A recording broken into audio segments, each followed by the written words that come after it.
It is Monday, Joe. How you feeling, my man? Feeling really good. I'm actually lost more weight. Got on the scale again. I'm 25 pounds lighter. I'm kind of jealous, Joe, because 25 pounds is amazing. By the way, that's a remarkable turnaround. I'm I haven't lost the weight that I gained while in Europe. Jeez. In Europe, I gained a lot of weight. Because you go on vacation, and I thought, I would just lose that weight, no big deal. But no, man, it's still lingering. Yeah, one of the things that's helped me, man, is just no fast food, no carbohydrates, no bread, no tortillas. I'm just drinking nothing but water, eating a lot of greens. I got to be careful now because all the You want to recalls hold are going off to on talk that. about it. Yeah, but that and just eating lean and green and eating very healthy, man. The turnaround's been crazy, dude. Like, think about where I was a couple weeks ago and not eating too well, and now eating a lot better and taking all the bad things out, helps a You lot. got the momentum going, dude. Yeah. It's a high, dude. It really is a high. We got some deaths to report, celebrity deaths, and then we got some news Really? about the Tupac Shakur trial that's going to get underway here. Lots to get into, man. We have an attorney general who's running wild right now in the state of Florida. Oh, yeah. Which brings up the whole point. Can you ever see something happen at a sports event on the field that could ever lead to charges? Malice at the Palace was one, right? When Ron Artest and all them went into the stands. I can see that. But on the actual court, interesting. We'll get into that. Area 210, where the dreams don't fade. From the river walk nights to the Alamo shade, we rise together through the highs and the lows. Area 210, oh, it's the life that we chose. We're rising together on a Monday. My name is Mike Jimenez. It's Joe Garcia. This is the Area 210 podcast, powered by P.F. Chang's La Cantera and Hard Rock Cafe San Antonio. Hope everyone had a remarkable weekend. It is back to school for many of us. My daughter, Ava, her first day of high school. She's 13 years old and is going off to high school at Health Grids High School. So congratulations to her. Good luck to her going out there. Joe, you've lost 25 pounds. Yeah. That is remarkable, man. Applause, baby. Applause. Thank you, man. I got on the scale again, and I had bought a new scale about 2 weeks ago because I wanted an accurate measurement of what's happening.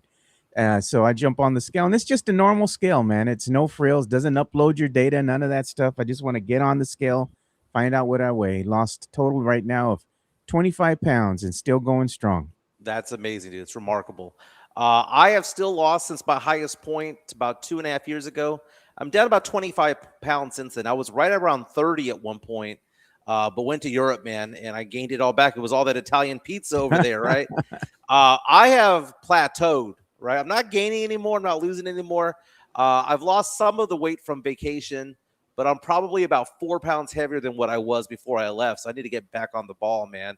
You need a bite of the caca lettuce from Taylor Farms. Dude, I mean, lots to get into today. We're going to talk about how HEB is taking stuff off the aisles. That is the breaking news this morning, that HEB is removing the meal simples, dude. That is the food. That is the meals of the divorced dad, the meal simples. Some of them are coming off the stores and off the aisles, and we'll list for you the ones that they're taking off that are too dangerous. So if you have them at home, you'll have to listen to see which ones are going to be the dangerous ones for right now.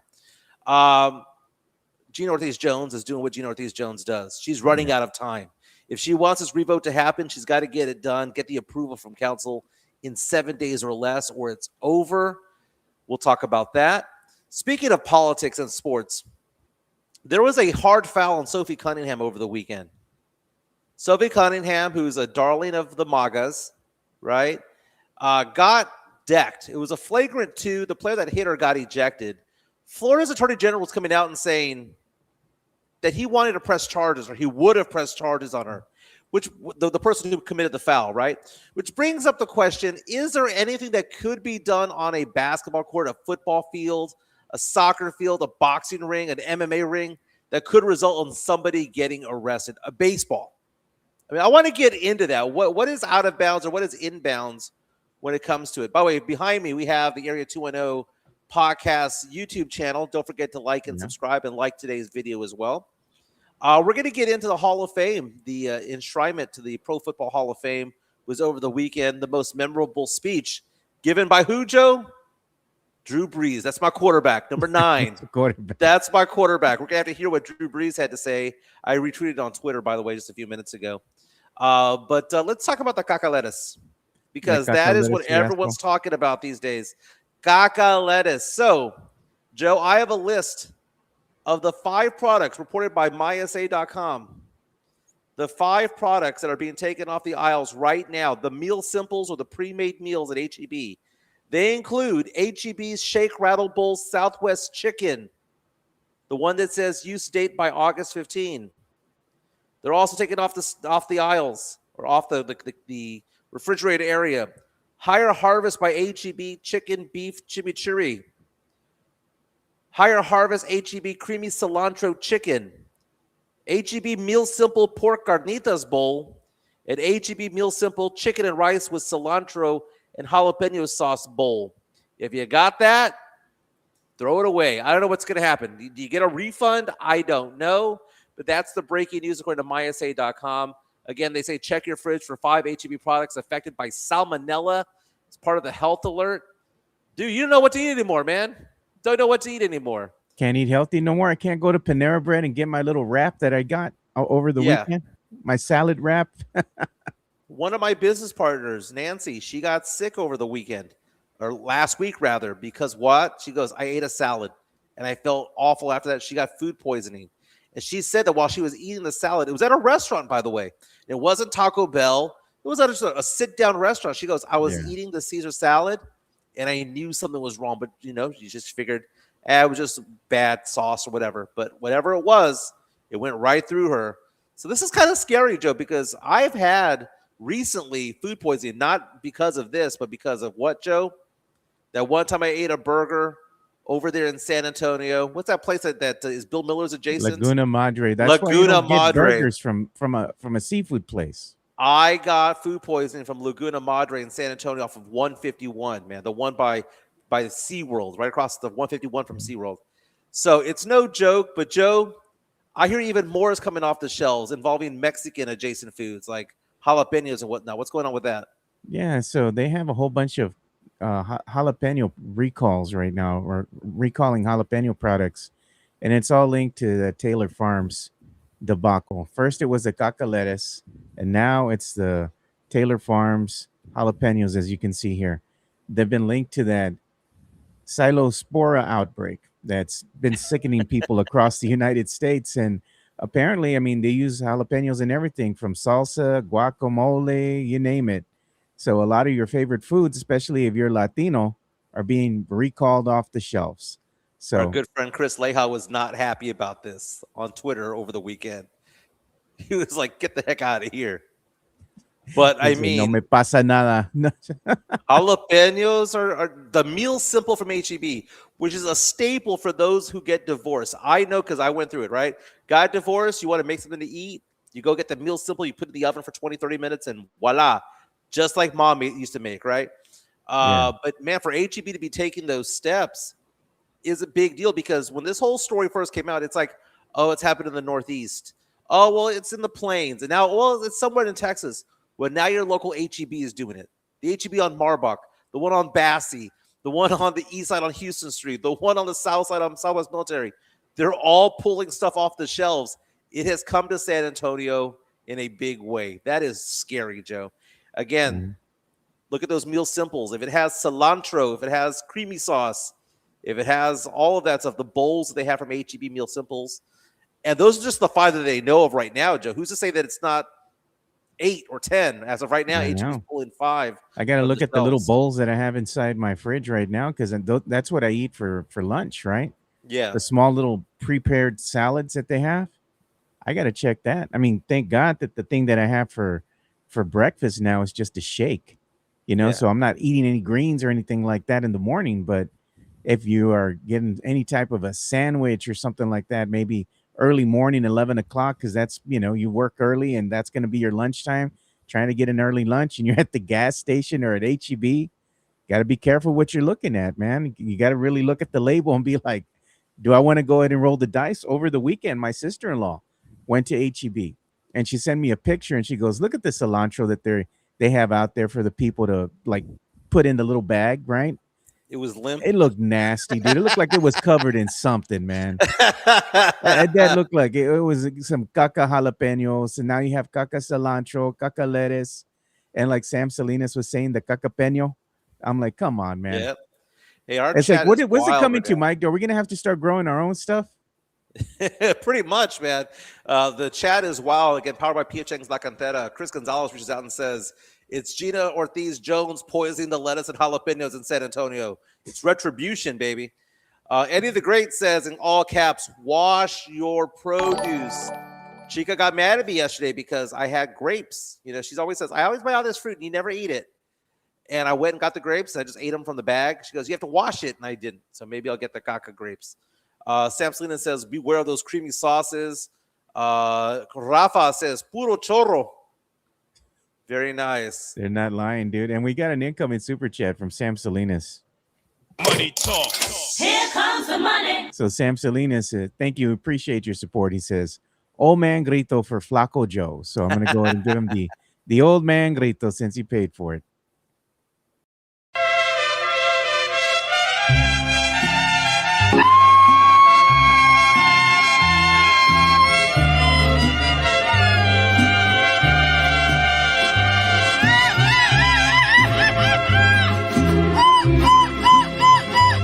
Presumir a mis amigos les conté que en el amor. Joe, we're all going to be making that scream, that cry for help, that sad grito if we can't have guacamole, if we can't have avocado slices in San Antonio. Don't buy nothing from Taylor Farms. It sounds weird that like there's a place that gets our avocados and our salsas from Taylor Farms, right? It doesn't sound very Mexicano, with all due respect to Mike Taylor from the In the Building show. But it's kind of funny. But again, be careful out there. Wash your stuff. Wash your produce. Be careful out there. And man, it's kind of scary. Kind of scary. Joe, talk about health concerns. I wanted to get into this whole debate about what happened with Florida's Attorney General over the weekend. Oh God. Tell me we're in election season without telling me we're in election season, right? Yeah. When it comes to I'm not gonna say his name, but if you can find the video of Sophie Cunningham getting I got two weekend. videos. I got great angles of them. Okay, and so Sophie Cunningham, courtesy of Colin Rugg on the X, WNBA and ESPN. She got her bell rung, dude. Okay, she got her bell rung. We'll show the video real fast. Toma. Oh, okay. She got the flagrant 2. The young lady who slapped her across the head there got a She knocked the taste out of her mouth. Got ejected, right? One more look. Was it going for the ball in the head? Either way, as the referees announced, the referees said there was wind-up and there was the ability to potentially have an injury. Courtesy of the WNBA, Wakate. So she got ejected, right? And the player who got ejected, her name is Dejane Carrington. She goes to the locker room and tweets out white privilege, quote unquote. Then she quickly erased it, right? So I don't know if it's that, because here's the thing. Sophie Cunningham is a darling of the far right because she comes out against transgender athletes and all that stuff. And it's very, very, very, very, very well known that she's very conservative, right? She was going for the ball, man. Her face got in the way. Hey, props to Sophie Cunningham. She made the shot. It was an and one, okay? She made the shot. Well, anyway, this is not a political stance or whatever, but she is also the muscle behind Caitlin Clark. Someone messes with Caitlin Clark, you get Sophie Cunningham in your face, and Sophie Cunningham is also the one who got, popularized because of the meme of her pointing the other day. Yeah. So that being said, Florida's Attorney General came out and said they're lucky that this didn't happen in Florida, because I would have pressed charges on that player that hit Sophie Cunningham, which was funny because, I mean, no one got hurt, right? So my question for you, Joe, is do you ever see a time, or can you think of times in the past where maybe, just maybe, somebody should have gotten arrested for what they did on the field? Out there on the court. I mean, if you look at what's going on in the NBA, I mean, you've had some pretty nasty flagrant fouls, right? Especially when you go back and look at what happened in the 80s and the 90s, right? With, the bad boy Pistons beating up Michael Jordan and the Bulls. Karl Malone infamously Oh, going up with the elbow and giving Isaiah Thomas that scar that he has now over knocked his, out David Robinson. yeah, knocked out David Robinson. The scar that he gave Isaiah Thomas, that required like 30 something stitches. Like he cut him open bad, and there was not a foul called or anything happened, at that point in time. Isaiah came back to finish the game. But notoriously, even in this era of basketball, there's been some pretty bad, questionable calls out there where it's just like, oh, it was just a regular foul call. I'm just like, how is that a regular foul call? And there was no wind up or anything like that. This was blatant, man. This girl was going straight for her head. She knew what she was doing. She knew she was going to get thrown out of the game, but she just didn't want to let her make an easy shot. I get it. But I mean, there's other ways to go ahead and get a foul, right? You could draw a foul. You could wrap her up and just not let her get a shot off, but this was supposed to send a message out there. It happens, man. But I think when you have a blatant foul call like this that is blatant and it could injure a player, you got to do something else in nowadays, right? To protect the players. They go ahead and fine them, right? They give them a fine or whatever. But should there also be games that they miss, right? Along with that, because right now it's what? Oh, if you get a couple of fouls, you're going to be, you're going to go ahead and miss a game, I mean, that's really nothing at the end of the day. If you're going to go ahead and do it by a point system, is that really protecting the player? If it's a really bad flagrant call, shouldn't there be a suspension also attached to it? Well, we also have to talk about the Caitlin Clark issue from over the weekend as well. She got suspended and they got rescinded on a technical foul that she got, which was the 8th one, which does lead to a suspension, but then that technical foul got rescinded. We'll get into that too. But I'm thinking about these acts that have happened on the court. The most blatant one, Joe, was Kermit Washington almost killing Rudy Tomjanovich back in the 70s. Oh, Rudy T, who became a championship-winning head coach for the Houston Rockets later on in his life, almost died.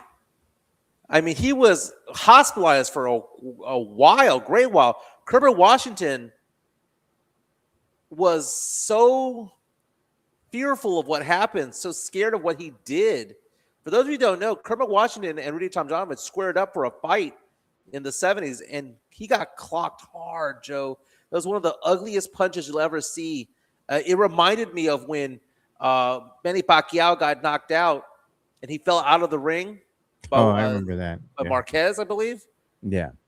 It reminded me of that. Rudy Tomjanovich went to the hospital, nearly died, recovered, had to have all this facial reconstruction surgery, ended up surviving and having a long career. He's since passed. But Kermit Washington was haunted by that for the rest of his career, both professionally and emotionally, of what happened that day. We see these things back in the 80s of Lambeer and Kurt Rambis going at each other, and all the things that were done then, and then you had the Malice in the Palace in the early 2000s with Steven Jackson and Ron Artest. Yeah, that was bad, dude. That went beyond the court, right? That was off the court. That was started on the court, but then it went off the court. So I don't really count that. Dude, what about baseball? When a player, gets hit for a home run and then the pitcher gets clear the benches and clocks him in the head or dude, they're throwing a 98, 99 miles per hour fastball at someone's head. Can that be considered it?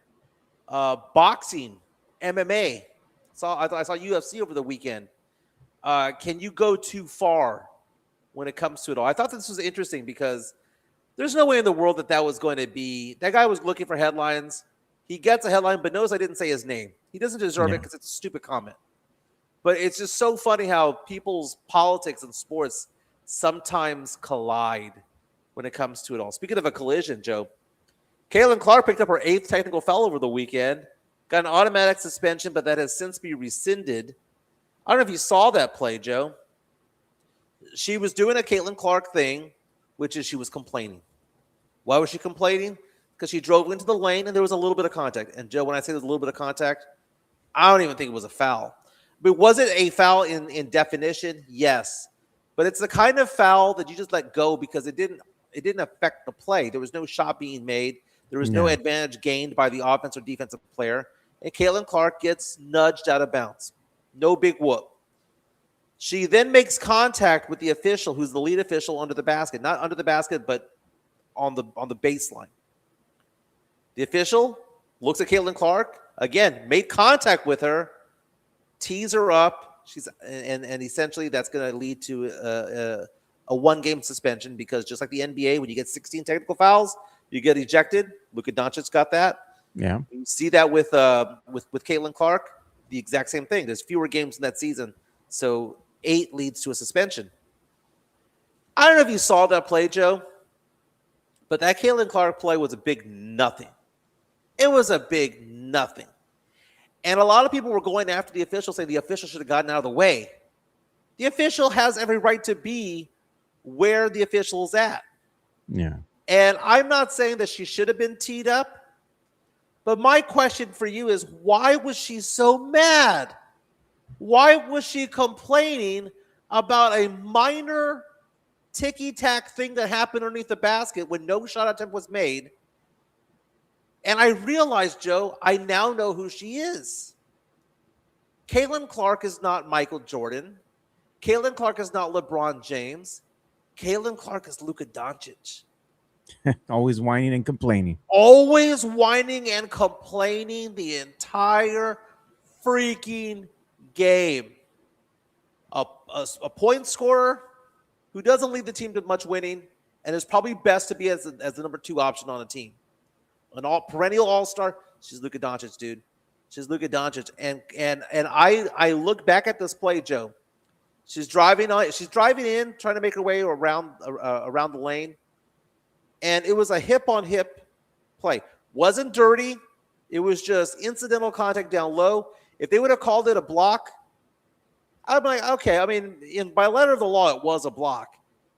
But in actuality, it was incidental contact. There was no, head hunting. There was no roughing play. There was no hands being done. There was no feet. They just bumped each other. Yeah. And for Caitlin Clark to then make contact with the official, Caitlin Clark knows where the official's at. Caitlin Clark knows that she has 7 technical fouls on her. And for her to keep complaining 3 inches from the face of that official, why is she doing that to herself?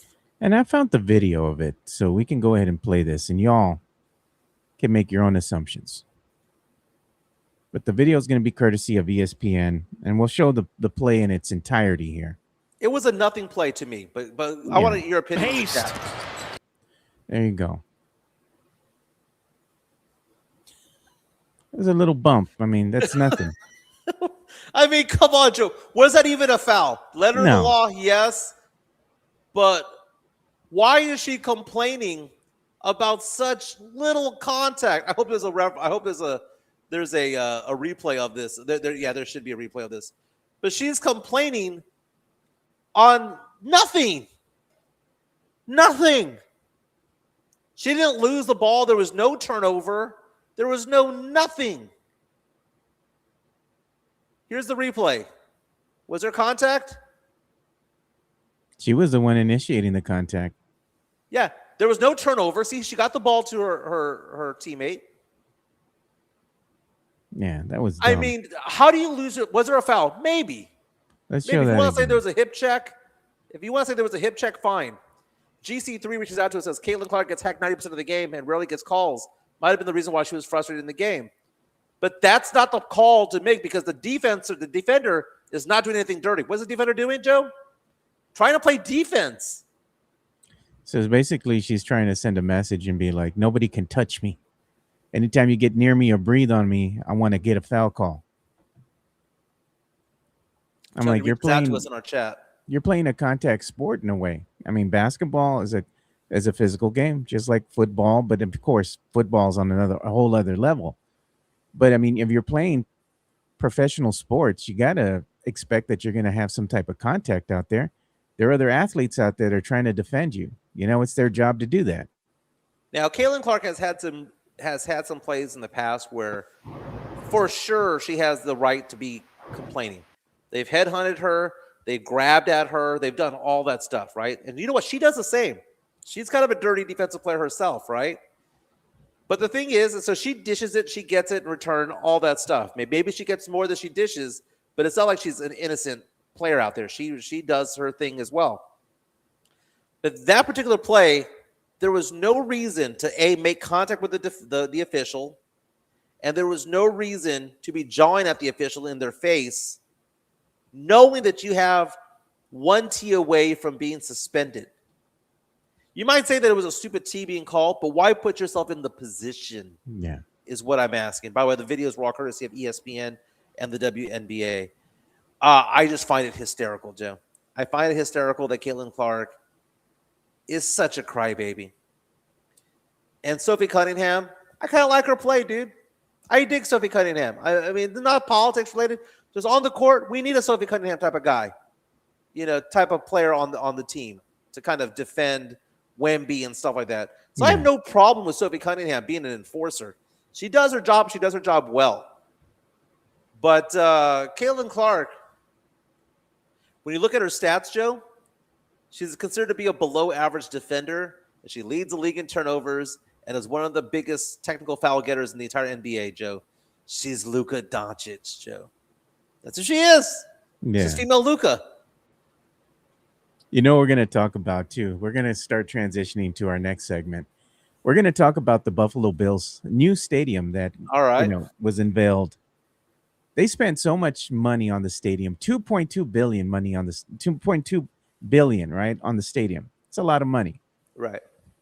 And they forgot to make sure you could have a great view no matter where you sit in the stadium, right? When you're going to build a stadium for that much money, you would think you would have a good view no matter where you're sitting, right? Because you're not going to have an obstruction like, a big old pole or anything there that's going to be erecting erecting the roof or anything, right?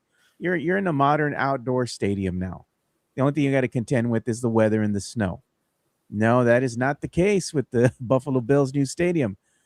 You tell me what you think of these views. If you're sitting down and you're going to have to pay a lot of money, and this is what you're seeing, right? Oh, brutal.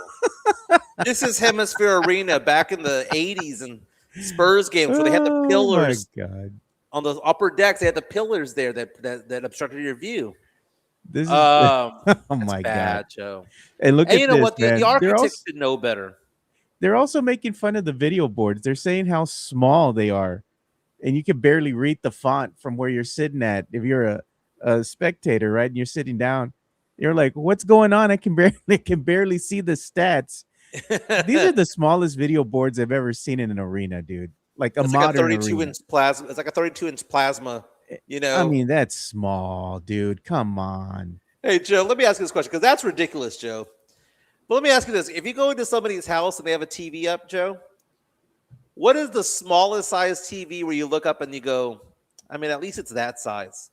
Like if you go into somebody's place and they have a 42-inch TV, do you think to yourself inside, maybe not say anything, but do you think to yourself, God, that's a small TV?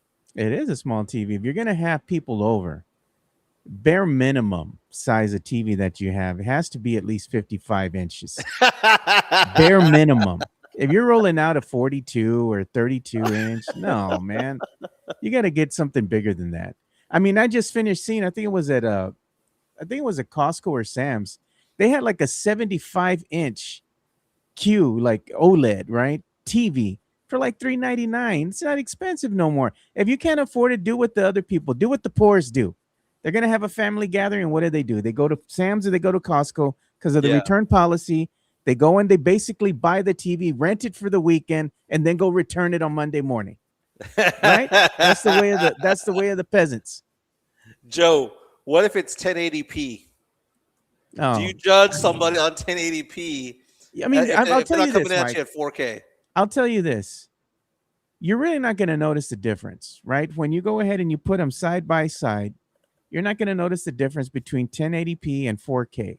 The only time that you're really going to notice that is when you're watching a film, right? Like a Blu-ray DVD or something like that, you'll probably be able to notice the difference. But when it comes to sports and everything's moving, at a fast clip on the screen, if nobody said that it's in 4K, I mean, you wouldn't notice. Most of the things that you get over the air, or even like if you ingest TV, right? Streaming TV and you're watching some sporting event, a lot of them aren't in 4K. They're in like 1080p, 720p. I mean, that's what you're at the mercy of whatever's broadcasting, right? Whatever they're broadcasting in. Granted, when you're on a streaming service like Peacock or Paramount or whatever, they might upscale it to like 1080p or something. But mostly when you're watching over the air, you'll be surprised that some of these broadcasters still broadcast in 720p. Yeah, crazy, man. I got the 75-inch TV here in my office, man. I mean, even my office has the 75-inch. I'm going to be putting together, Joe, and you're going to come by to my house in the next month or so, Joe. I want you to come over here to get the lay of the land when it comes to my office, because what I'm thinking about doing, and Chica has recommended this, man, putting a black accent wall, but the accent wall is not going to be paint. It's going to be like a partition, like a wooden structure right there. Yeah. Have some lights, Joe. I'm looking at Cuts by Jones, putting together a logo for us, like our logo in metal, lit from behind, Joe. That's the thinking, along with the screen with our logo back there, being my podcast center for you, Joe, for us. And so that's what I'm thinking about it, Joe. That's what I'm thinking. Oh, I love the fact that Midtown Texas. I'm going to see if I did it. He says Midtown Texas says, where's it at? Only the pores show wires coming down the wall. Good job, Mike. I hate that, dude. That's one of my pet peeves. I hate seeing like the cables everywhere, coming off the wall. I'm like, come on, man. Come on. I love how Midtown used the phrase "only the pores." The pores. I feel so bad. Hey, you know what? It's okay, because what do we have now? I have Chica saying that. I'm not sitting with the peasants, or that's for the pores. Yeah, I like what Tony says. He goes, the pores don't have executive membership at Costco, Joe. They go to Walmart during Black Friday sales on the weekend. And what? Buy one of those stupid Vizio TVs that's all Walmart branded? Like, it's ridiculous, man. Vizio. Basically, you're buying a billboard from Walmart if you buy one of those Vizio TVs. Do better. I one time bought a 1080p TV from HEB when they used to have electronics sold at HEB for $99. It was like 90% off. It was $99. It was a Mexico-made TV, and it lasted for a good while. But I ended up giving it away, years later. But it lasted for a while. That's kind of funny, man. Everyone's saying that we're sounding like nerds over here. I've got some good TVs for gaming, man. It's funny. I have no one to game with over here. I've got a Switch. I've got PS. I don't think I have a PS5. I have a PS4. I need someone to game with, man. Something. Yeah. I don't got no time for gaming. You know what I've been doing with my free time now? I've been making hype chains, and look at. I like it. I don't like that one though. Dallas Cowboys is next. I'm gonna make another one too. So I had said a while back that I'm gonna make a spinning chain, right? So you have the logo and you can just spin it, right? Because it's gonna have like the ball bearings and stuff inside, so you can go ahead and spin. So I'm gonna make that next. So we're getting geared up for the season, man. Hey, man, it's already started, man, because the Hall of Fame game already passed. Hall of Fame inductees over the weekend. If you go to my Twitter account, Joe, the most heartfelt speech was given by number 9, Drew Brees of the New Orleans Saints, being enshrined. Oddly enough, he's had 5 seasons with 5,000 or more yards passing. No other quarterback in NFL history has ever had that more than twice. The dude was a stud. He led the Saints to 1 Super Bowl victory. But let's hear what he had to say, Joe, because he was being enshrined in Canton, Ohio. And you take a look at how emotional he was, talking about what it was like to lead the Saints after Hurricane Katrina in the early 2000s. Joe, to quote Terrell Owens, that's my quarterback. Did you have a little tear coming down your eye? Let's hear what he had to say. And what is this video courtesy of? ESPN. Okay. ESPN. New Orleans has been through a lot, to the point where in some cases the feeling was we may have lost everything. It may never come back the same. Storms teach us that our greatest treasures aren't the things that we own. They're the people we love and the way we show up for one another. It reminds us to hold our loved ones a little closer, to love a little harder, to laugh a little louder, and to never take a single day for granted. Sometimes it takes losing what can be replaced to truly appreciate the things that can't.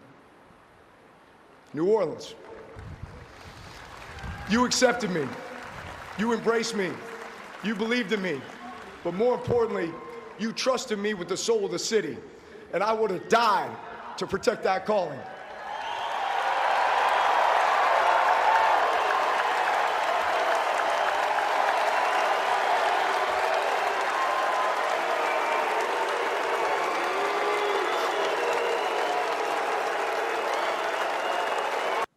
So, Mike, you're ready to go to battle for Drew? Man, I'd run through that wall, man. I'd run through that wall for him. Oh man, you were you red. know- You'd be looking like the Kool-Aid man going through the wall. Well, that's when I became a Saints fan, because the Saints played 3 home games in San Antonio. I went to all 3 games with my dad, and I became a Saints fan at that point, right? So it's funny because you have a lot of people who make fun of the fandom of people from San Antonio. If you're not a Texans fan or a Cowboys fan, you know, if you say, "Oh, I'm a Packers fan," you go, "Are you from Green Bay?" No, well then that's stupid. I'm a Bears fan. He's from Chicago. No, I just like the Bears. But it's funny whenever I hear Cowboy fan talk to me about me being a Saints fan, and I explain why. I say, "Hey, I was an Oilers fan. I was a diehard Oilers fan. They left me, and I wasn't going to follow them in Tennessee. They left me, and when the Saints came to San Antonio, and we were the home team for them for 3 games. Yeah, I adopted them because they adopted my team. They adopted my city for that fall. And you know what most Cowboy fans say? Makes perfect sense. Makes perfect sense. Okay, they played in San Antonio. You went to the games. You followed them. And Drew Brees, also a quarterback from Austin, right? He wanted to go to UT. UT didn't even look his way. look what Sam Salinas says. San Antonio Saints, the what could have been, Mike. They could have been. They could have been. But man, it's fascinating. Drew Brees had an amazing career. Also enshrined in the Hall of Fame this weekend was Luke Kuechly, the Carolina Panthers linebacker who retired early. Larry Fitzgerald, one of the greatest wide receivers of all time. Oh yeah, Dude, you throw it in his direction, he's gonna catch it. He didn't have many drops in his career. And then Adam Vinatieri, the famed kicker, the 3rd full-time kicker to ever make it to the Pro Football Hall of Fame, making fun of Bill Belichick for not being there, saying, "Oh, he must be doing something with his girlfriend." Was kind of funny, Joe. But what did you think of what Drew Brees had to say and the tears that he shed while on the stage there? I mean, he was just showing how ingrained he was with the city and the culture of New Orleans, you know, and how much it meant to come back and play, you know, after Katrina passed, right? And everybody was just looking at something to hope for. So what Drew and the New Orleans Saints did is they gave the city something to believe in, right? Something to be hopeful for, right? Beacon of hope in all the madness that was going on. And that's what the city needed at the time, right? So it was a moving speech by Drew. You know, it was out there getting the crowd going. You know, you could tell how emotional he was, getting a little teary-eyed there, and his voice cracking. I mean, it just shows the fan base how much it meant to him to be in that, you know, that Saints uniform. Sam Slims reached out to us in our chat saying, "Joe to Drew, cry harder, ho." GC3 saying, "Forgot about Roger Craig, the famous running back for the Niners back in the heyday, the late 80s and 90s." Roger Craig was a great running back. He kind of paved the way for the Marshall Faulks and LaDainian Tomlinsons, where he was a dual threat back as a receiver and as a running back. He reminds me of Hall & Oates. When Hall & Oates got inducted into the Hall of Fame, people were surprised not because they weren't a great band, They were surprised at how long it took. And people ask the question, why did it take so long? Remember Daryl Hall saying, they already thought I was in. Like, we didn't make it because people thought that we were already in. Roger Craig falls through the cracks because everyone thought he should have been inducted in 2005.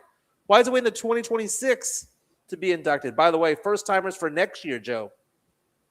Which of these should be a first-time Hall of Fame person, Joe? Okay. So, who got snubbed this year? Bill Belichick got snubbed this year. He could have been a first-time ballot Hall of Famer, didn't make it. Eli Manning didn't make it either, right? But next year, first-time candidates include Rob Gronkowski, arguably the greatest tight end of all time. Adrian Peterson, arguably a top 10 running back of all time. Ben Roethlisberger, who has 3 Super Bowl rings. You have others like Richard Sherman that are also there. Those are the biggest names of them all, along with the Eli Mannings, along with the Bill Belichicks and the Robert Krafts of the world. Robert Kraft will hopefully make it there if he's not getting rub and tugged at the time. Yeah. That's probably why he didn't make it, right? There's something to say about how not only like what your career was, but how well liked you are, right? That has a lot to do with it too. Like how well liked you are, how popular you were. And the names that you mentioned, they all deserve to be there, right? They've all done great things in their own careers. But the one thing, though, that'll go ahead and give pause is how well liked they are. I think Gronk is a well liked guy. There's no rhyme or reason why he wouldn't be indicted, right? He's gonna be up for the nomination or whatever. No doubt that he's gonna make it. Some of the other players, like Adrian Peterson, for example, caught up in a fiasco, right? About hitting the kid and all this. Oh, I forgot about There's a stain on his career because of that with the switch. I forgot about that. You know? So it's like you think about these things, right? When you have these players' names come up and you're like, it's kind of the same thing like Barry Bonds, right? Mm-hmm. He's had a hell of a career, but is he ever going to be indicted? Probably not. All the guys that were juicing, and they got caught doing steroids and all that. There's a stain on that, on their career because of that. Regardless of their accomplishments, it's tainted. I got fact checked by GC3. He was correct. Ben Roethlisberger has 2 Super Bowls, just like Eli Manning. Yeah. Eli Manning, by the way, won his last regular season game, which brought him to 500 for his career. So think about that. Eli Manning is a 500 quarterback with 2 Super Bowls. Is that good enough to make it to the Hall of Fame? I think it is. Because he didn't just win 2 Super Bowls. He won them against Tom Brady in some of the most dramatic fashions of all time. They always say about the Hall of Fame, if you cannot tell the story of the sport without mentioning their name, then they don't belong in the Hall of Fame. But you have to tell the story about Eli Manning and the helmet catch and the scramble and all of that stuff. It's amazing, Joe. I mean, Eli Manning, like they were saying, there's no denying that he was clutch, right? Yeah. But the problem with Eli, he's not well liked. He's not a very well liked quarterback. And it goes back to when he was drafted. What was he? He was a Charger. He was supposed to be a Charger. But right? He was supposed to be a Charger. But then him and his daddy started crying, I'm not going to go play for them. You better John trade Elway did me. the same thing. John Elway did the same thing. I'm going to go play baseball if you draft me. He said that to the Colts. Real fast, Joe, I want to get into another Hall of Fame topic about Kawhi Leonard on the opposite side of the commercial break. But here's the thing. You reminded me about Tom Brady and about how many rings he has, right? Because he has 7, if I'm not mistaken, right? But he could have easily have lost that game to the Seattle Seahawks. I was talking to a client the other day, Joe, and he asked me, do I have enough money to retire based on what he has in 401k, pension, Social Security? And I said, yeah, you can retire next year. You're on the 1-yard line. Just hand the ball off to the running Ezekiel back. Elliott? Hand it off to Marshawn Lynch. I swear, I was on the phone. I was like, yeah. I was like, you're on the 1-yard line. It's 1st and goal. Just hand the ball off to Marshawn Lynch. And he started laughing and laughing, Joe, because he was like, I get the sports reference. You're saying don't be risky the last year of my work, career, because just hand the ball off, get the 5%, and move forward and retire. Because if you pass the ball and get too aggressive, what could happen, Joe? You might get picked off, right? This particular guy told him, "You're on the 1-yard line. Hand the ball off to Marshawn Lynch." Dude, it was a great comment. He was a big sports fan. He got the reference. If you have questions about your retirement planning, your life insurance, long-term care, 210-508-0369, 210-508-0369. Been doing this for 21 years. Believe it or not, in this polo shirt and these shorts, I manage $46 million worth of investments right now. 47 actually, because another million came in last weekend. And another thing, Joe, my auto insurance agency started last Thursday. Nice. So now I represent Progressive, Nat Gem, which is an Allstate company, Nationwide, Liberty Mutual, Liberty Bibbity. So give me a call. If you have them already and you're like, hey, man, I already got them, but I wouldn't mind adding you as the agent, give me a call, 210-508-0369. Mario Cavas reaches out and says, Mike's clients have $2 million to retire. And Mike said that's not enough yet. It all depends. It depends on the lifestyle, right? It depends on the lifestyle. And we had a picture that was sent to us via the media share from Tony Ornales. This is what happens, man. If you have like a 32 or 42-inch TV and you have everybody at the house, and you even got the wires exposed and everything. No, man. I see this. I'm out of here. This ain't it, man. This ain't it. Let's give some love to our good friends over at PF Chang's La Cantera because it is lunchtime. But when we come back, I have an important question to ask of Joe. I was thinking about this morning. Kawhi Leonard's in trouble, right? Yeah. He's in trouble. I'm going to ask you on the other side, after this commercial for PF Chang's, should he be taken off the ballot for the Hall of Fame if he's suspended for a year? Like should he be done away with? Like they got blackballed like Mark McGwire in baseball. You want to pull a Moses on him, dude? Come on. Should Kawhi be blackballed if in fact he does get a 1-year suspension for circumventing the salary cap? Let's talk about on the other side. Get some love to PF Chang's La Cantera. PF Chang's La Cantera, San Antonio's premier destination for dinner, date night, or happy hour. Enjoy one of their signature dishes, such as the Singapore street noodles, sesame chicken, or Chang's spicy chicken, or their infamous Chang's chicken lettuce wraps, which are delicious, by the way. You can enjoy all this while you're dining in an Asian-inspired atmosphere. And make sure to enjoy the new outdoor patio and try some of PF Chang's signature cocktails and drinks during happy hour, Monday through Friday from 3 to 6 p.m. PF Chang's La Cantera is a proud sponsor of the Area 210 podcast. Joe, what do you recommend from PF Chang's La Cantera? I like the black pepper filet. That's probably one of my favorites. That and, of course, the lettuce wraps. I like them both. And the bao buns, if you're not looking at, watching what you eat, maybe it's your cheat meal, the bao buns are always good. Very nice. The lettuce wraps, as you say, are delicious, by the way. That filet, Yeah. dude, that peppered filet, very, very, very good. I like it all, dude. I like it all, man. So you were asking me a question here about Kawhi Leonard, right? So, Well, the reason why I ask it is because I'm on basketballreference.com right now. yeah. This is the Hall of Fame probabilities, Joe. Did you know that right now, active players in the NBA, Basketball Reference says there are 4 players who have a 100% chance of making the Hall of Fame? LeBron James, Kevin Durant, Steph Curry. Believe it or not, James Harden has a 100% chance according to basketballreference.com. Sitting at 97.4% is former Spur Kawhi Leonard. So right now, if he retired today, basketballreference.com says he has a 97.4% chance of doing it because he won, 2 MVP awards, finals MVP awards, 2 chips, one with Toronto, one with Spurs.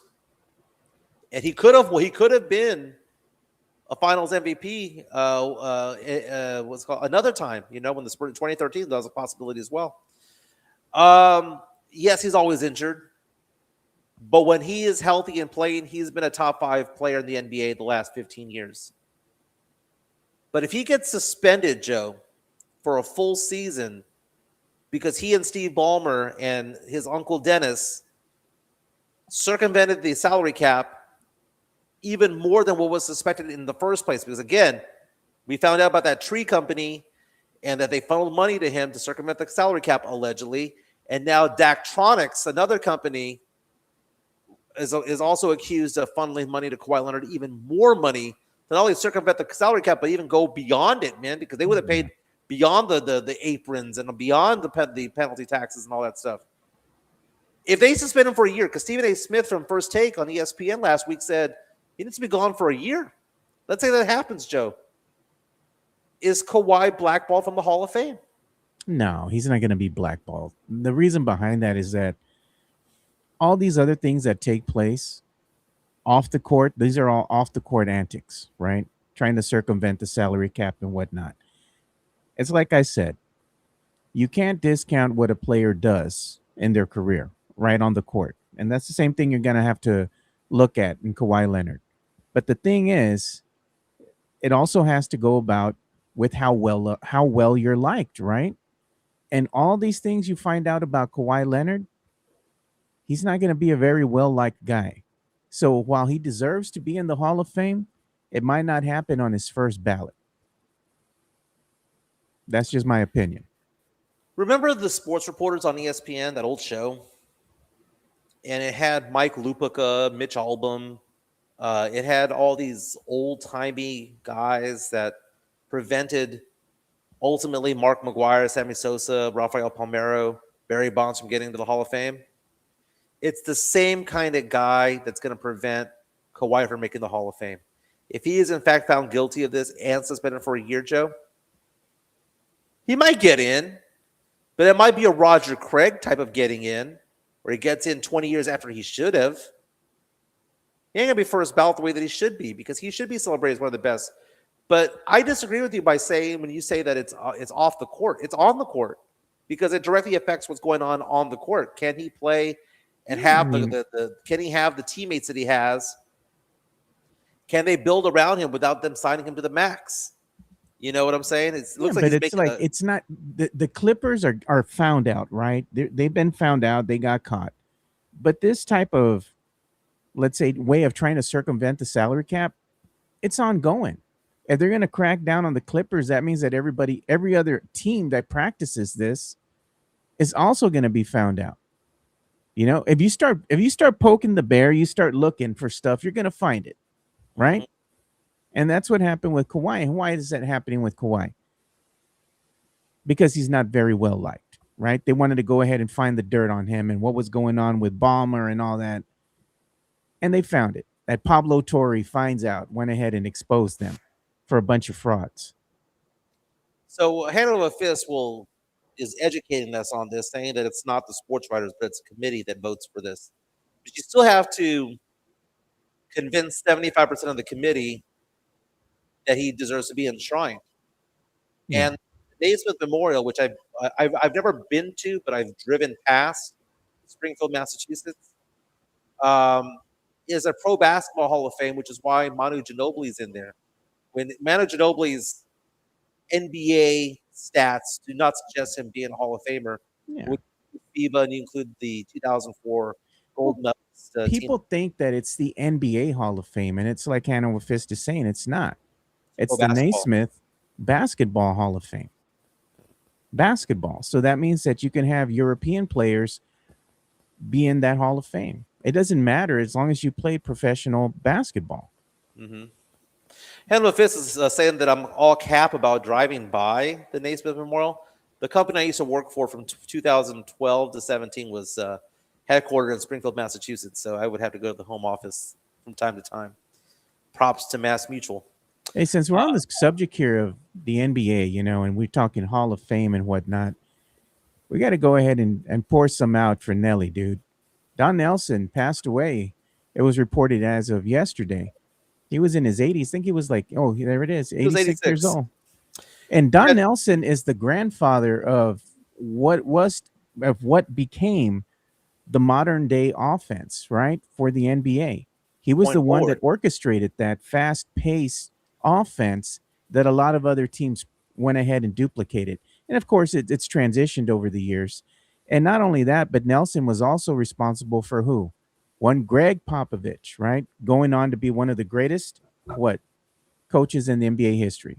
right? Yeah, He Don studied Nelson under was Nelly. well. Nelly was one of the highest winning coaches of all time. Even Second highest winning coach of all time, right. behind Pop. Behind Pop. Yeah, he broke Lenny Wilkins's record, Yeah. and then Pop broke Don Nelson's record. The idea that the point forward started with Don Nelson's amazing. By the way, Don Nelson, do you know he never won a chip as a coach? Never. But as a player, guess how many he won? How many? 5. Averaged like 11 points per game. He was 6'6". I never met Don Nelson, but I was in the same room as him one time. That guy, if you told me that he was 6, if you told me that he was 7'1", I would have believed you. That guy carried his 6'6", not like Stephon Castle or Dylan Harper, who are 6'6". Don Nelson carried his 6'6" frame like he was 7'1". Yeah. That was a big dude because he was a wide guy. But rest in peace, Don Nelson. Like you said, Hall of Fame coach. And the things that happen in basketball today, with LeBron James being a point forward, with the run and gun type of play. I mean, he gave birth to basically the Steph Curry team. He and Mark Jackson gave birth to all that. It's amazing what he was able to accomplish as a player and as a coach. Could you argue that he's one of the greatest coach/player combos of all time? Like, Pop is an all-time great, but he didn't play in the NBA. Phil Jackson played for the Knicks as a player, but wasn't that great of a player. But if you combine the attributes of how great of a coach you were with how good of a player you were, and you combined it together, where you gave weight to 50% to each, Don Nelson's on the starting 5, man. Maybe alongside Steve Kerr, but Kerr was a backup. Yeah, remember Don Nelson also coached he was coaching the Golden State Warriors for some years there. Then after that, he went on to coach Dallas Mavericks, a young Dirk Nowitzki. Oh yeah, yeah. He got him in there, and he saw. Think about that. We forget about the times of the early 2000s where it's hard to find a diamond in the rough, right? What's that Adam Sandler movie on Netflix that came out a couple of years ago where he was a basketball, he was like a coach for the Sixers, like a scout. Oh yeah, I remember that. I forgot the name of that. And it's like, oh man, I found this talent out in Lithuania who's really good. He could be an NBA player. That used to be a thing back in the early 2000s, where it's like, we found this guy in Nigeria, we found this guy in in Germany, we found this guy in Greece. And you see a name like Giannis Antetokounmpo come out of nowhere. Giannis was the number 15 player picked in that draft, man, or 13. He's like that Kevin Bacon movie, Mike. The air up there. The air up there. So, that's the movie Hustle. But Hustle. It used to be a thing to have a scout go out there. But now, because of social media, TikTok, YouTube, Instagram, Twitter, all that stuff, it's hard to find that hidden gem. That's another Adam Sandler movie. It's kind of hard to find a hidden gem out there. But that's exactly what Nelly did. Nelly saw Dirk Nowitzki, and everyone was like, what? They're soft. These European players are soft. And now what do you look at them? You look at these players. We're going to go a whole decade without an American MVP in the NBA. Because Giannis took it, then Jokic took it, and then you've had SGA, and then you have Wemby's and the Donchiches of the world who are going to be winning it. Nelly was a pioneer, man, and he is a quintessential Hall of Famer. You can't tell the sport without him. You can't. Rest in peace, my man. Don Nelson, legend. Yeah, there's been some. That's another Spurs legend. Juancho. Ancho the Sancho, Hernan Gomez.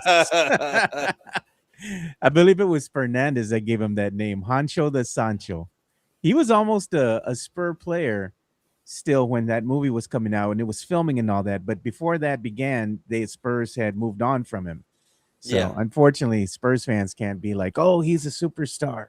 That they can't, a Hollywood star, should I say. They can't do that no more. But there was some talk here, and I was looking to see what the guys were talking about. And they're talking about, remember NBA former NBA player, Enes Kanter, right? Oh yeah, I saw about that. So he's officially declaring for the 2027 WNBA draft. He's already formally put in his application and everything. Says he wants to play at 34 years old for the WNBA.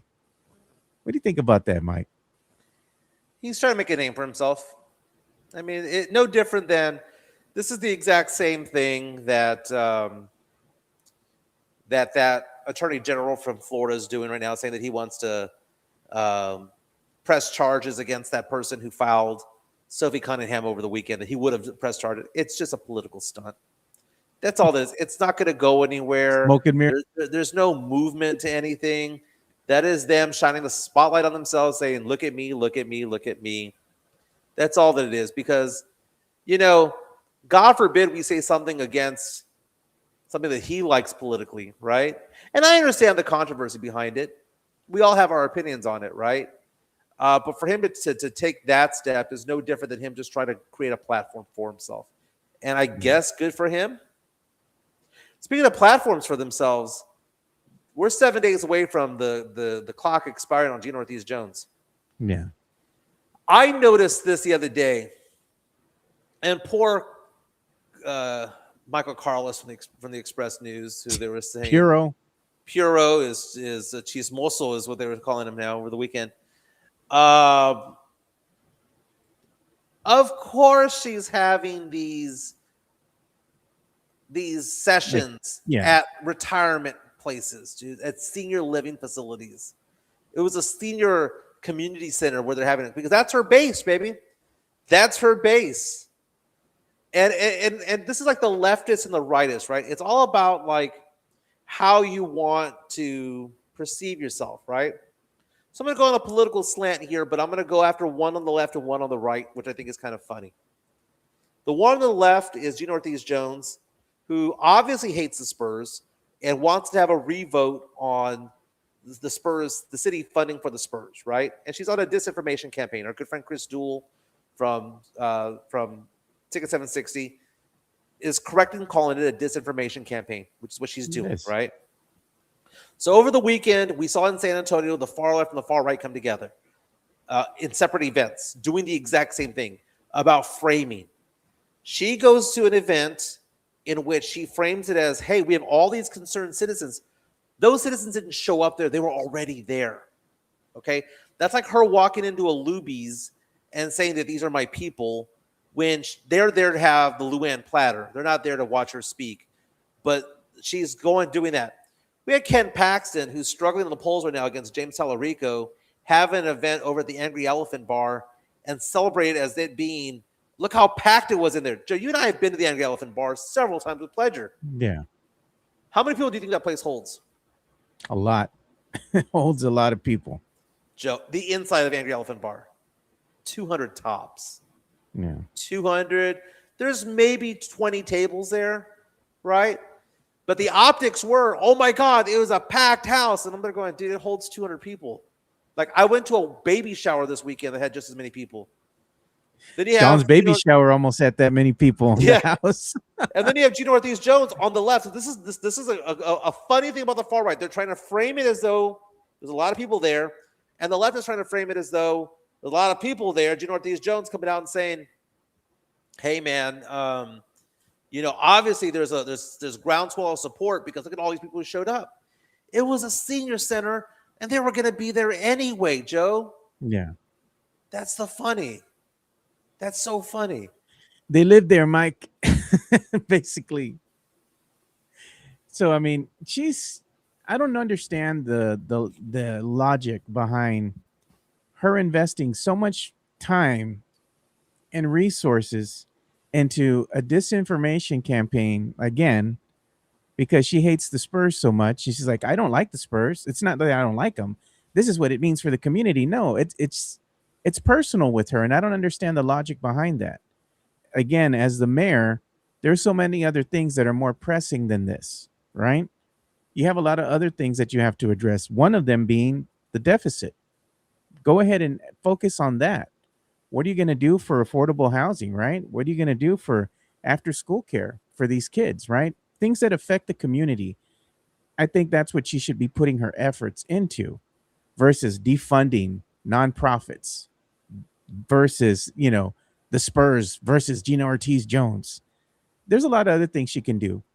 She can't even keep her PA people and employed with her, because every time she goes and has like these PA firms, right?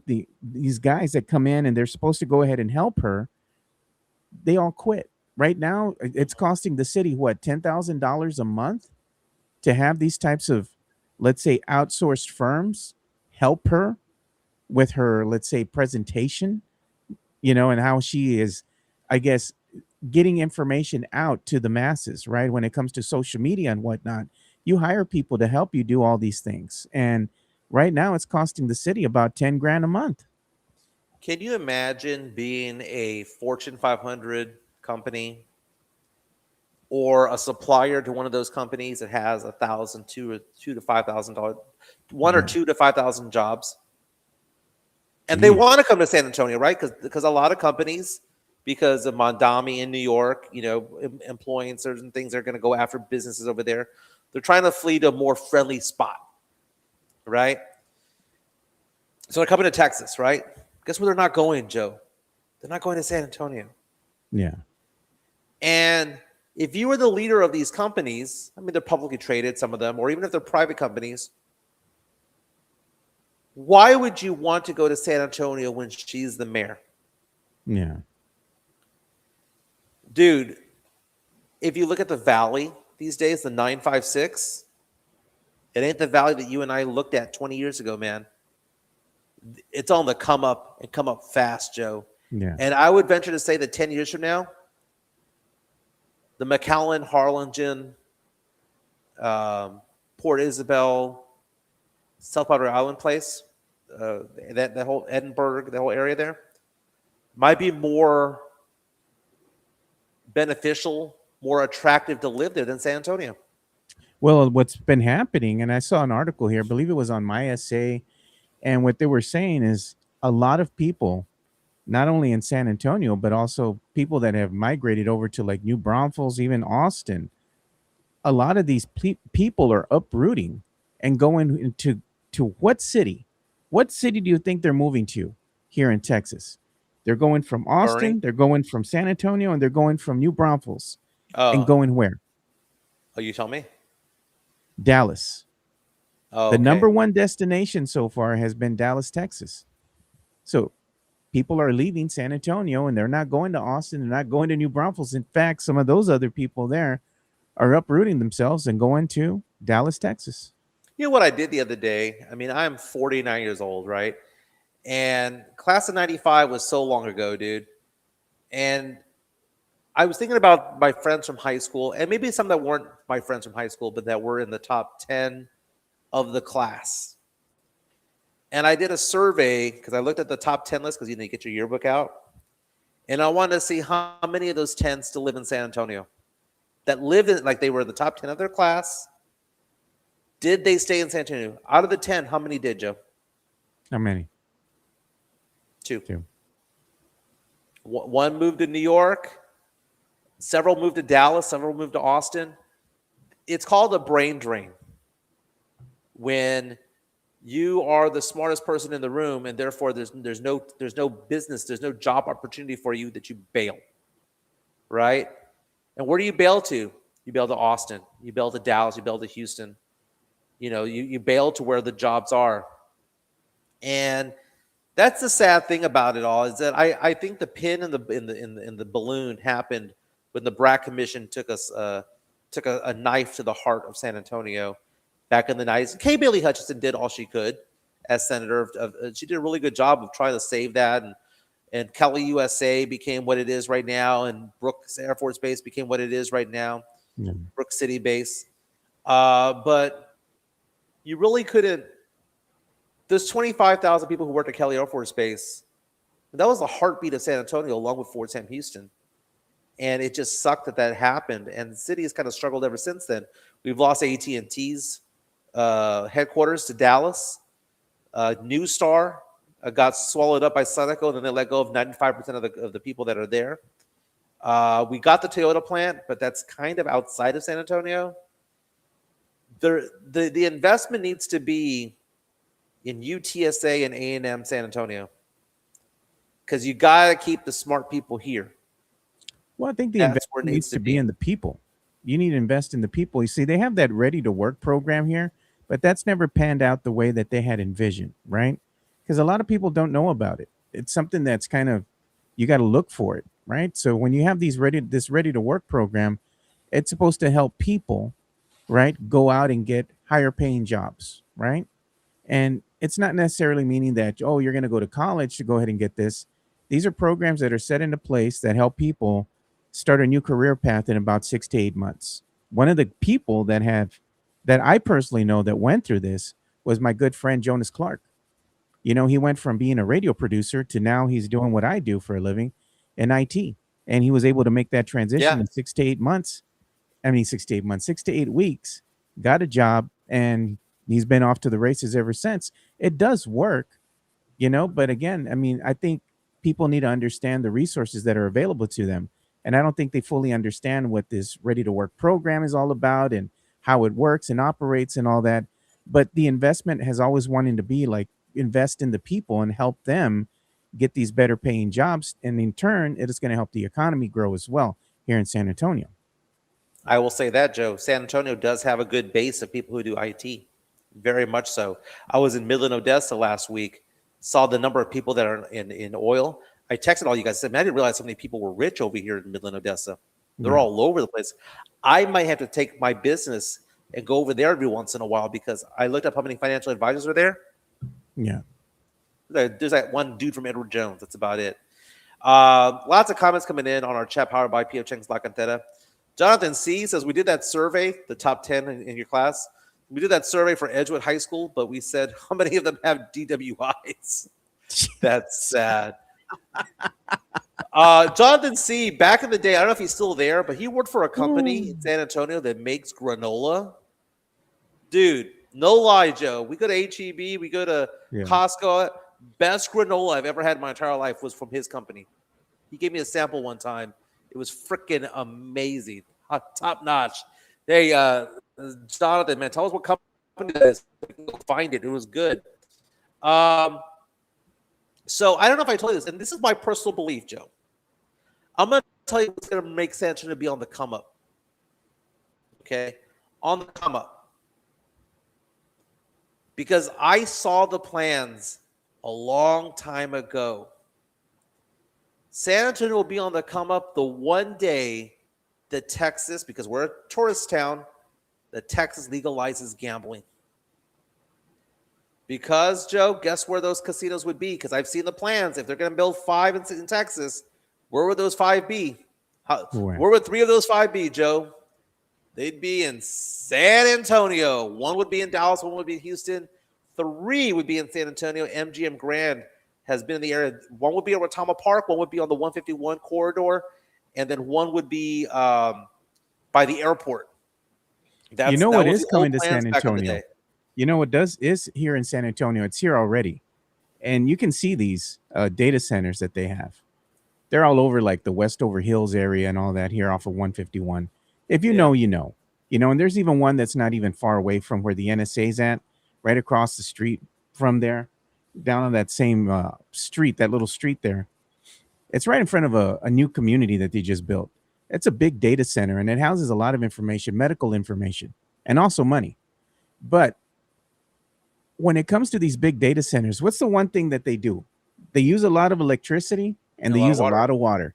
And what has come under fire recently by our own governor here, Texas governor, is that he's now... Let me do my impression.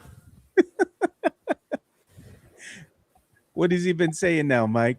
Well, he rolls up on his Hot Wheels. In his Hot Wheels. And he's like, nah, man, we're going to put a pause on all this. And why? Tell me it's a campaign year without telling me it's a campaign year.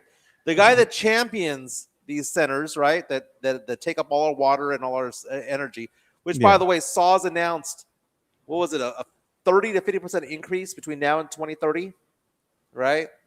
Yeah. We got to put a pause on this, man.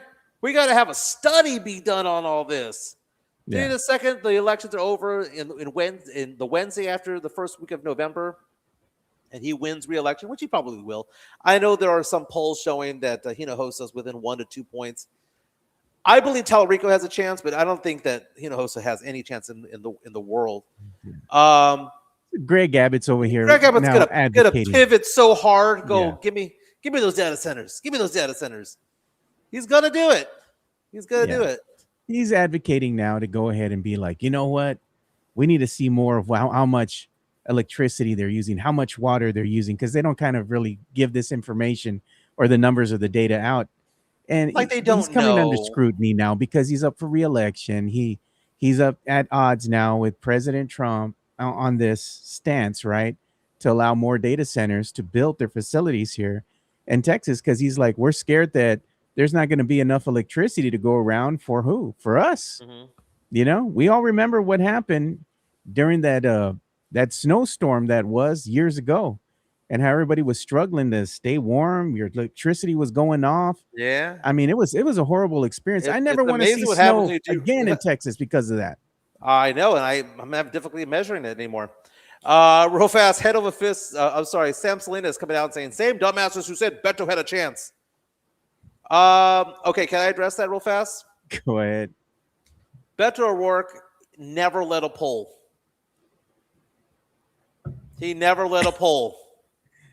And he just gave himself the name Beto because why? Because he wanted to go ahead and play to the Mexican vote, right? The Latino vote. Couldn't you say that about Ted Cruz? He put it Ted Cruz. He gave himself the name Ted.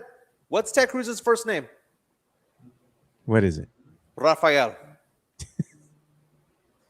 Somehow we got Ted Cruz out of Rafael Cruz. Yeah. Okay. So the same argument about Beto O'Rourke changing his name to Beto to attract Latino voters can be said about Ted Cruz trying to attract white voters, right? Yeah. But Cruz was ahead in the polls by 6% going into the election, and he only won by 2.8.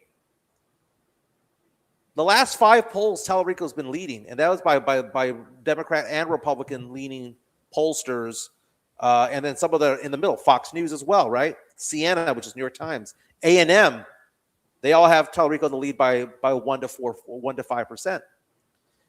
Where I will tell Tallarico supporters to take a pause on is a couple of things. The crosstabs all say the same thing, that there's 10% of Republican voters who are reliable Republican voters who are undecided, right? And there's a percentage of independents that are undecided. The independents are going to go to Tallarico. But if these 10% of undecided Republican voters go home and they go back and they vote Republican, even though they don't like Ken Paxton, Paxton's going to win. Yeah. Right? So I would say it's a coin flip. It's a coin flip. I don't believe Tallarico's up by 4% like RCP says it is. But if his job is not to win the rural areas, his job is to get 30%. Because if he instead of losing 80 to 20, if he loses 60 to 40 in rural areas, which by the way, I'm in East Texas, man. There's a lot of people talk politics over here. Guess what? Tallarico gaining some traction over here, man. He is. Yeah. He's not going to win Montgomery County. He's not going to win these areas. But can he win 10% more than Beto did? If he does, he's going to win. If he does, he's going to win. But it's funny, man. Politics is a funny thing because you look at those things and you go, "Oh, Tallarico's up by 4%." Everyone's celebrating on the left, and I'm there going, "Look at the crosstabs. The crosstabs say 10% of Republican voters have not decided yet." And if they haven't decided, because all the Democratic voters, guess what? They've decided. They're like, "Yeah, we're up for Tallarico." The right has not decided, so that's going to skew it. It's closer than that, is what I'm saying. So I would judge it right now. Literally 50-50. Literally 50-50, man. Yeah. We do got some celebrity news we got to address real quick here before we kind of sign off for the day. We got some word here of what's going to be happening. We got the trial of Tupac set to kick off here, and the man who prosecutors say orchestrated the 96 killing of the rap icon Tupac Shakur is scheduled to go on trial Monday, almost 30 years after the fatal drive-by in Las Vegas. And that's set to kick off here. Other news in the celebrity news here is we lost another legend here, Mike. And remember, you all remember this guy, Cooter from Dukes of Hazzard, passed away, died at the age of 84. Cooter. Oh my God. Cooter. It took me just a good old boy. Dukes of Hazzard, Never Cooter. meaning Remember, no he ran harm. the mechanic shop. Remember, That's right. My God. It took me a while to put it all together. Cooter. And then we got this news too. Is being reported. Suge Knight says he doesn't want to testify in the Tupac Shakur murder trial. He says, "Leave me out of it. He wants no part of it." Suge Knight. Dude, the guy who played him on Straight Outta Compton was to look just like him. How was that? Dude, the person who played Tupac, who played Suge Knight, the person who played well, it was the son of Ice Cube. Obviously, looks like Ice Cube, right? But man, that's funny. Those trials are lasting forever. Chica and I were in the swimming pool the other day, and she was putting on her music, right? And she listens to a lot of country, a lot of R&B. Yeah. She put on this mix of Tupac, right? And it's funny because you listen to Tupac these days, and he is a legend, right? He and Biggie are all legends, even though I make fun of Biggie because he's out of breath saying stupendous. But Tupac, you put on Tupac mix on Spotify, right? You get California Love. Dun, dun, dun, dun, dun, Jeremiah. Jeremiah Love. You get changes. You get all these songs are really great, man. All of them are great, right? But then that mix throws in all these songs where it's like "F you and your mama," and I hope your best friend dies, and it goes on and on. And I'm there telling Chica, lower the volume before we get thrown out of this neighborhood. That's kind of funny. By the way, so check this out, man. And this is where you're gonna make fun of me because I have people who do my yard. Okay. Over the weekend, I told you over last week, like Thursday of last week, I did the bushes in the house, right outside the front. I'm looking outside. I got about 20 bushes, right, and I trimmed them and I kind of sheared them to a nice level, right. And a lot of that I kind of put it into the driveway, and this big old pile of leaves and branches in my driveway. And I told Chica, I said, I'm not going to pick these up, man. I mean, I don't have anywhere to put them. They don't pick up brush right now. So I said, what I'm going to do is I'm going to blow them into the yard, and when they come and do the yard, they're going to just mulch them, right? Just run over them with the lawnmower. Well, I forgot to do it this weekend. Not that I forgot to do it. I just didn't want to do it this weekend. I went to Lake Charles to gamble instead. And this morning I'm getting up and I'm looking, and the guys are in front, man. The guys are in front about to do the yard. They're all sitting inside their truck. And I run out there, and I have a long driveway. And I ran out there and I said, hey guys, do you guys need water, soda, Gatorade, whatever you need? I got it, man. Just thanks for being here. Yeah. And then I got my blower out. This is a powerful blow, right? And I'm blowing everything into the yard so they can mulch it. One guy runs out of the truck, comes at me, and goes, what are you doing? And I said, oh, man, I leveled the bushes, man. They're all nice and level. And he goes, yeah. He goes, it looks good. He goes, I can tell you worked on this. I'm like, okay, cool. And no, they didn't all speak Spanish. They all spoke English. And then he goes, but what are you doing right now? And I said, I'm blowing this into the yard so that you all can mulch it, and I don't have to pick it up later. And he says, sir, why are you doing my job? Go back inside. I was like, say no more. I'll go back inside. I'll Venmo you later. He's going to be like, you want me to go ahead and get you a uniform? Put on a vest. Put you to work, bro. We have the yards we got to cut. Jonathan C. with the post of the day.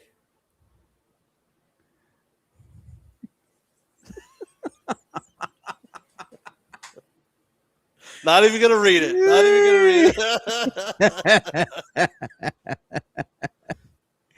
You know what else I found? GC3 says English-speaking lawn care people, low-key flex. They're all Latino too. You know what else I found interesting to me? It was funny because you're always making fun of Halloween Spirit, right? Spirit store or whatever. The Halloween Spirit store. It takes over all these businesses that shutter their doors. Well, now Spirit Halloween is set to acquire Hot Topic, for $350 million. No, man. I thought Mitt Romney's company, the one that was whenever it would buy a company, it would always automatically shut it down. It was the Grim Reaper of hedge funds. Spirit is the Grim Reaper of all companies, right? But they're not the Grim Reaper, Joe. They are the scavengers, right? They eat on what's already dead. But I was at Hot Topic a week ago, Joe. It was still around. Hot Topic. I bought my Spider-Man shirt from there. Yeah, look at Sam is saying Spirit is year long now. Exactly, man. It's like now that they're gonna acquire Hot Topic, I think that's the move. They're gonna be like it's Halloween all year, every day. You know, they're gonna have like think about the strategic move behind the thing, right? They have to go ahead and you have to rent space, right? And these other, let's say, defunct businesses, right? Whether it be a closed down Kmart or whatever it would have been. And now you have brick and mortar places, right, in the mall with a lot of foot traffic, and you can go ahead and sell your wares there as well. All right, so I'm kind of confused here. Spirit is year long now. Is it Adam and Eve the other 10 months? Jeez.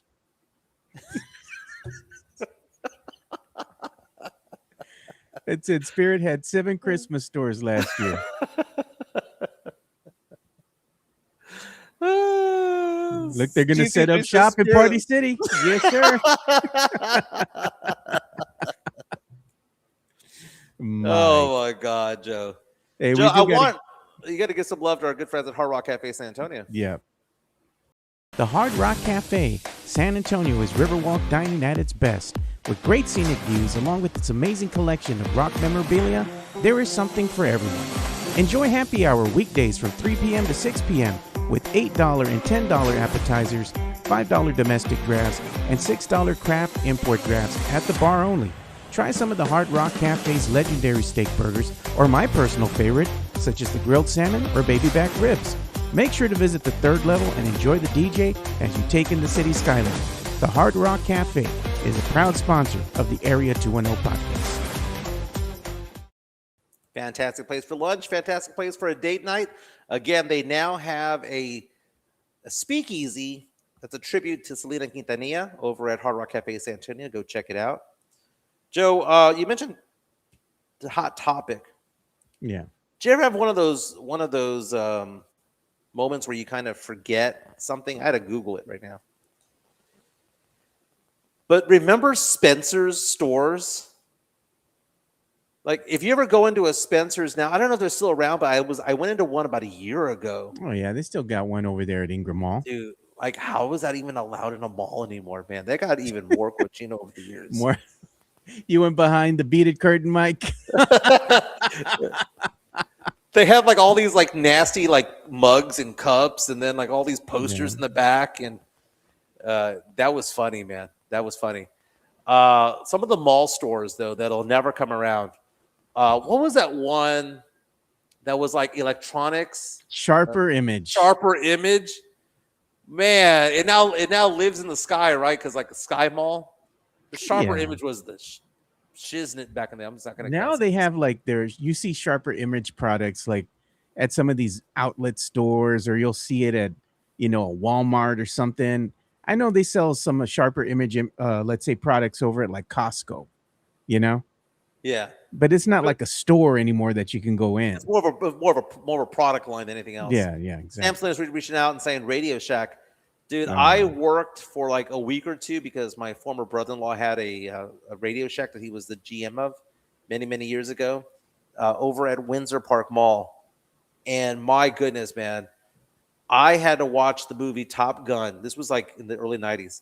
The movie Top Gun all day, every day for that 1 or 2 week period there, man, which is why I got turned off by the movie for many years. Yeah. I've since come back and appreciated Who still remembers the smell that you used to get when you go inside the Radio Shack? It had the burning smell because of the heat coming from the machinery. It smelled like electronics, dude. They had a very distinct odor. I don't know what it was. It was kind of like metallic. It was a metallic gas. Is Miller's what it was. Outpost. I remember that, man, in South Park Mall. Miller's Outpost. That's where I used to go and get my Bugle Boy pants. Maui and Sons t-shirts and my Quicksilver shorts. Yeah, That was Mikey a go-to. Mendez says pour one out for Sears, man. If you wanted to go get a washer and dryer and a pair of jeans, that was the place to go, man. Remember upstairs? Upstairs was at Ingram Park Mall was all like hardware, tires. There was an Allstate agency in there because those of you who don't know, Allstate was originated inside of Sears. Yeah. It was a Sears company for a while before it branched off. So you had the Allstate, you had the Sears photo. So you either went to one of three places for photos at the mall. Either went to Sears, JCPenney, or the what's that one that the girls would go to? Oh my God! It was in the middle Glamour Shots. Glamour Shots. There you go. Yeah. When you were making it official, that was the old Facebook post, right? You made it official because you went to Glamour Shots with your girl and you got those stupid ass pictures. Mas puto, bro. Come on. With a little light over you, the halo light. They used to put that light with over the hearts all around man, you. it was so stupid, dude. You would pass the pictures out to your friends. Hey, bro, it's official. I'm like, no, mom, Look at me. Look at me. Look at me looking like a chola, a chic chola. Yeah, man. Oh, Tony Nallas, best products. Best products was kind of like shopping the old school Wheel of Fortune. Or the service merchandise. Remember that one? Service both of them merchandise. were similar in the sense that you like something in the showroom, and then it would come wheeling down this whole like conveyor belt all the way down. Circuit City was also badass back in the day. That's if you had money. Was Circuit City. Radio Shack was for the poors. Circuit City was for the elitists. Yeah. Montgomery Wards. We used to call it Monkey Wards. Remember Montgomery Wards? Mm-hmm. Rip. Man, Mervin's had the best. The best bad cologne. Mervin's had low key a really good selection of like Levi's jeans and stuff. They did. I used to go there and buy them. Not the 501s. The 501s were in the mall, like in the mall. Mervin's had the 507s. They had the nice ones. They were nice and comfy when you put them on. They were soft, Mike. Remember that? And they had all these colors. It would come in different colors. I used to make fun of my mom because my mom is full on Latina, dude, with the accent and everything. She could never say Mervin's right, dude. And I stayed for her life. I'd be like, Mom, what's the name of this store? Marvin's. Marvin's. I was like, it's Mervin's, Mom. Say it, Mervin's. That is funny, Joe. Hey, before we go, can you go to the media show real quick, Joe? Yeah. Chica is sick right now. It's funny because I can hear the vacuum machine going because even when she's sick with the flu, she's got to be cleaning. She just loves doing what she does. She talks about toppers for the dogs. You add some food to the top of it all. Usually it's leftovers. She was wilding today with all this, dude. That is grilled chicken with bacon and chorizo and egg. That was put on top of the dog food at the Jimenez household today, man. What do you think of the toppers, Joe? Do you do toppers for the pets? Hell no. I got cats, dude. They eat dry food and sometimes the wet, dude, and that's it. They're animals. What do you say, Mike? They're just animals. They're just animals, but man, those dogs ate well today, man. Samson is saying Mervin's had them bougie Levi's. Yeah, they had the 507s, man. They had the 550s. They didn't have the 501s. The 501s, you know, the ones that had the 4 or 5 buttons. Yeah. You know, they didn't have a zipper. They had 4 or 5 buttons. Yeah. That was awesome. Glamour Shots, Joe. Taking me back. Damn Glamour Shots. Says, and now the dogs have chorro. Hey, at least they're not going to have chorro because she's not feeding them the caca lettuce. Mm-hmm. Or the caca pino. I know you got to get to work in 10 minutes, Joe. We did an hour 35 today, my man. This was round of applause. We had like 12 topics. This was one of our better shows, Joe. Look at this one, fake killer. He goes, laugh out loud. That's so relatable, Joe. I can't get my mother to say "when bernamas" correctly. Dude, not only that, fake killer. Stephen A. Smith of ESPN can't say Wemby's name either. Have you noticed that? No, he just calls him Wemby. Well, no, he tries it. He does the full name. He doesn't call him Wembanyama. He calls him Wembanyana. Oh God. He has the M and N transposed. It's crazy, man. And he's like, you know, the most popular sports talk celebrity out there. So it's kind of crazy. Joe, it's been fun. Got to get back to work and be pushing these investments and insurances. Give me a call, 210-508-0369, 210-508-0369. I'll be focusing in the next couple of hours on auto insurance. Again, added that to my mix. So if you have questions about auto insurance, give me a call, shoot me a text, see if I can save you money. Make you money, Joe. Save you money. Very nice. We'll be back tomorrow. Go Spurs, go. No Gina, no. All right. We'll see you boys tomorrow. Stay safe. We're out. Peace. See you.